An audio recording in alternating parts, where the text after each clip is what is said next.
يا كتيبة يوميا سبحان الله. انتم باغي تمشيونا ولا انتم باغي تمشيو في شي واحد؟ احنا الطوبيه ترزقوا الله تريد على الحبه ديال القلوبون. راه حكرات.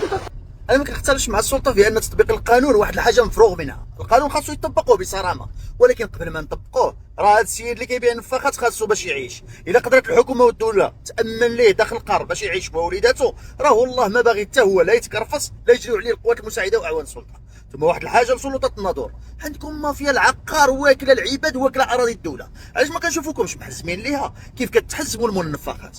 راه بصح انا معاكم في تطبيق القانون، ولكن راه لا يستقيم انك تطبق القانون على شخص وانت ما عاطيش حل كيفاش يدير يدخل خبزه على وليداته.